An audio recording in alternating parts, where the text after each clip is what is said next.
Let me tell you guys about Belly Up Sports. Belly Up Sports is the internet sports bar. Go ahead and check out their website, www.bellyupsports.com, to read some great articles from great writers all across the country, from hockey, baseball, golf, soccer, you name it. Belly Up Sports is the premier, not your average website. But here we are. We're in a final, and it's like the weirdest final ever because both these teams stink in aspects of their league.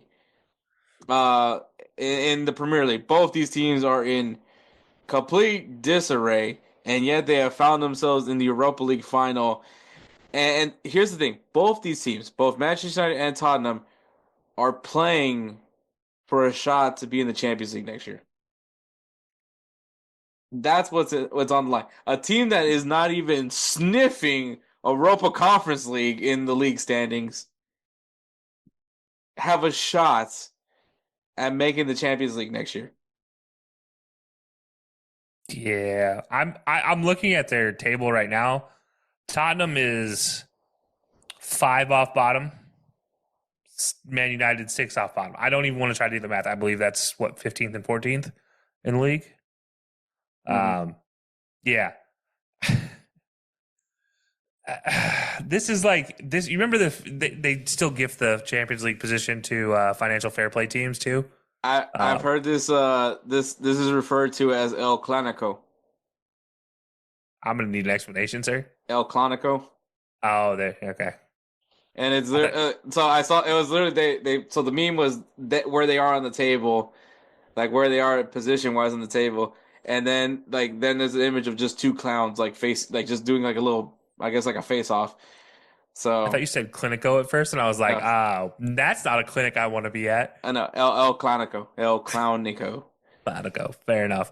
No, I think it's fair. But, you know, I want to go back to the thing we just joked about with Man United, where we've constantly been asking the same question about Tottenham.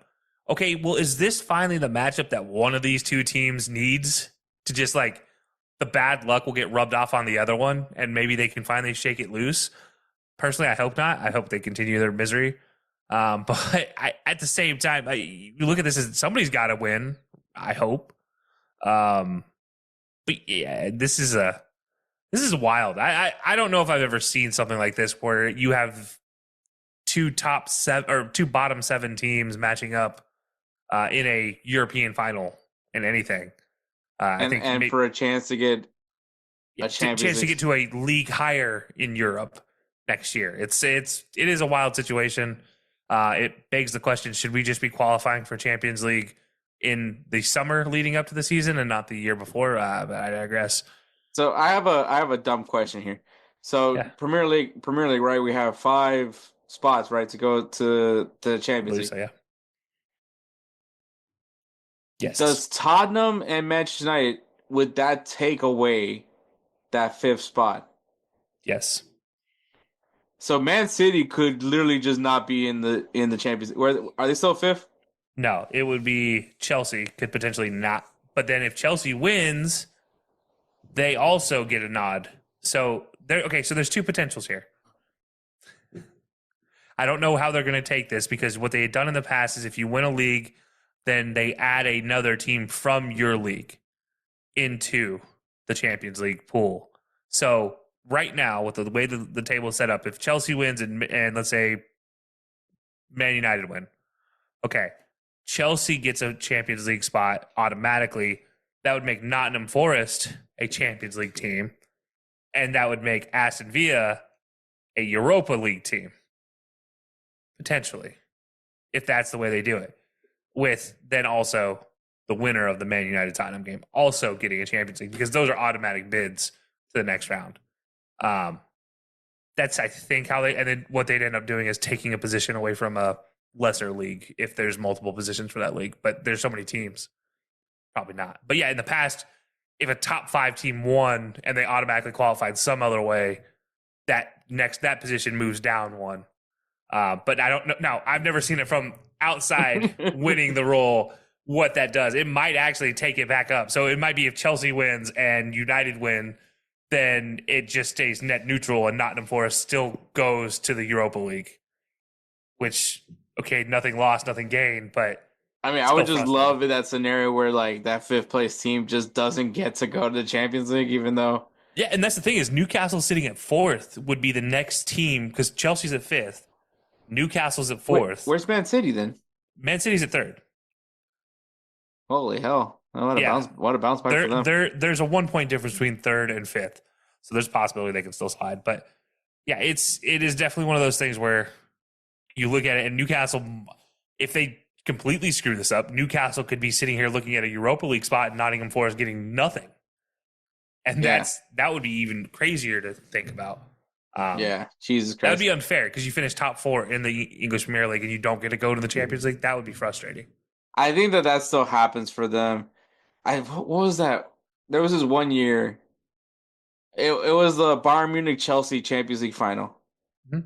And I remember Tottenham, I believe, qualified for Champions League because they had that fourth place spot. Yep. But then Chelsea, because Chelsea was bad that year. I think they sucked. They were awful. They were they were like 10th or 9th is what they finished.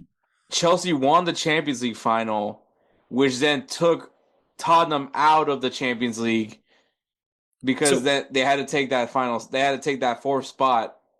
That was when the Premier League had 3 automatic qualifiers and a 4th playoff spot. Okay. So that playoff spot went. Here's the problem is there are 5 automatic qualifiers in the Premier League. No longer are there just 3 or 4. Like normally 4 was the peak and then a 5th was a playoff spot. So like that's where things get different. That's interesting. Is there are 5 auto quals through the Premier League. So if Chelsea wins and United wins, I don't know what happens. I think the world explodes. I think that's interesting. That's interesting to think about in the future. But yeah, so Manchester United and Tottenham, obviously Manchester United finished in third in the league table in the Europa League, not Premier League. They defeated teams like Real Sociedad, Lyon, Athletic Club Bilbao. So, say what you want, but they went through a gauntlet to get here.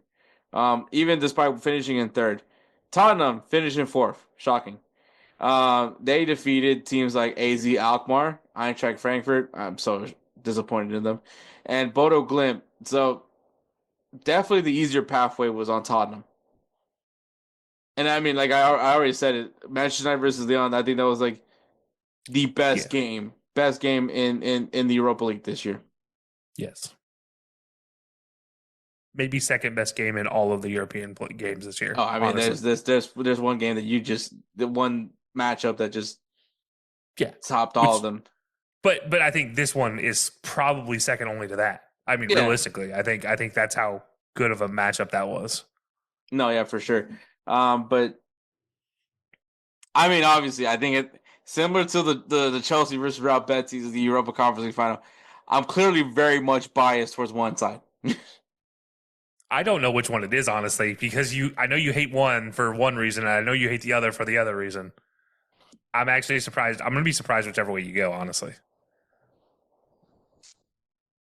I mean, Edward likes Manchester United, so that's not really my deciding factor. I hate Tottenham. I hate Tottenham more than anything else in this world. I hate this team. I despise this team. I hate that this team even exists. I try to be professional whenever the few times that we've had I can't remember his name now. Mo? No, Mo's at Chelsea. That's right. Yeah, he is. Used to work for Belly Up Fantasy. Apologies because I can't remember. But he supported Tottenham, and he actually confronted me about the whole Tottenham bashing that I do on the occasion. Not on the occasion. I literally. To be fair, I don't care if he's sad that the Tottenham bashing was happening because Arsenal and Tottenham fans do that to each other, just like Liverpool and Everton fans do that to each other. Just like United and City fans do that to each other. It's like the nature of the business. So it is, but also at the end of the day, it's fuck Tottenham. Like more 10 than out of 10. 10 out of 10. Well, 9 out of 10. 10 out of doctors prescribe. 10 out of 10 doctors will prescribe me to say fuck Tottenham. So and I tend to keep that. Sorry for cussing Kelcey. I didn't hear anything. I don't know what you're talking about. But yeah, no, I cannot pick Tottenham. I refuse to see Tottenham win their first trophy. I hope that this drought goes for years and years and years, even to the point where my lineages continue to say fuck Tottenham. So yes, I want them to be just as miserable as I am right now with Arsenal right now. So and I guess Real Madrid technically in some aspect, even though we just got Xabi Alonso, we're gonna get Xabi Alonso, but even though I don't have anything against Ancelotti, actually as a matter of fact, I'm also kind of pissed off that we're moving on from Ancelotti too. Anyways, it's not that important. We're in the Europa League final, and I hate Tottenham, and I'd rather see Manchester United win. And funny, it kind of works out both ways because one, Tottenham loses, and that's always a win for me. But then Manchester United, there's faith in that team, and I think that's even more hilarious because we could build from this, just like that y'all did with the FA Cup. Yeah. And you did with David Moyes. Yeah. And you did when you got Ronaldo back. And when you got Van Gaal. And when you got... Look, like I said, it's 9 out of 10. 9 out of 10 times for me that Tottenham it's F Tottenham. This is that 1 out of 10 times that I can't say it because I hate United more than I hate Tottenham. I mean, you got the Red Derby, so yeah. So look, we just took over the top spot as the best team in England all time. The most historical team now resides in Liverpool. That's right. More championships. Suck it. Anyways, for that matter, I honestly like Heung-min the most out of either of these two teams. Like if I take their entire rosters and look at them, I have less people I hate on the Tottenham side. So I'm gonna stick with Tottenham on this one. Because I hope Sonny Boy can get himself a trophy. That's what I want. So give me Tottenham. Yeah, he can get a trophy somewhere else. So that's fair. I mean, he can go to Liverpool. That's cool too. But you know what? If in his current situation, he can have a Europa League trophy at Tottenham. Yeah, I hope it's still not the best league. I really hope that doesn't happen. Who is that guy?